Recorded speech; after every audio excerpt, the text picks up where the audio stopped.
आप सभी कभी खेसारी की पहला प्यार से मिले हैं? कौन है, कैसी दिखती हैं? तो अगर आप सभी मिलना चाहते हैं खेसारी की पहला प्यार से तो बने रहे हमारे वीडियो के साथ अंत तक। वीडियो में आगे बढ़े उससे पहले वीडियो को लाइक कर ले, चैनल को सब्सक्राइब कर ले। वीडियो देखने के बाद इसे शेयर जरूर करें। और हाँ, अगर आप सब भी हमारे चैनल को सब्सक्राइब नहीं किए हैं तो जल्दी से सब्सक्राइब कर ले। तो चलिए वीडियो में आगे बढ़ते रहे, आपसे मिलवाते हैं खेसारी की पहला प्यार से। जैसा कि आप सभी जानते हैं कि खेसारी और काजल की जोड़ी नंबर 1 जोड़ी है और इनकी जोड़ी को लोग काफी ज्यादा पसंद करते हैं। और ऐसे में दोनों कहीं भी एक साथ जाते हैं तो इनके चाहने वाले की लाइन लग जाती है और ऐसे में इन दोनों के साथ वाली फिल्म भी ब्लॉकबस्टर साबित होती है। और ऐसे में कई लोग ये जानते हैं कि काजल अडवाणी खेसारी की पत्नी है, क्योंकि काजल अडवाणी खेसारी के साथ हमेशा नजर आती हैं।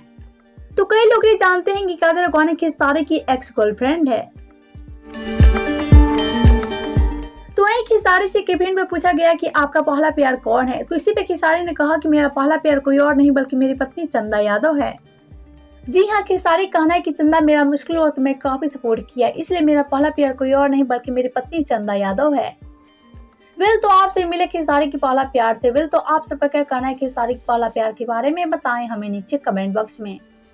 वीडियो अच्छा लगे तो वीडियो को लाइक करें, शेयर करें एंड चैनल को सब्सक्राइब करना ना भूले।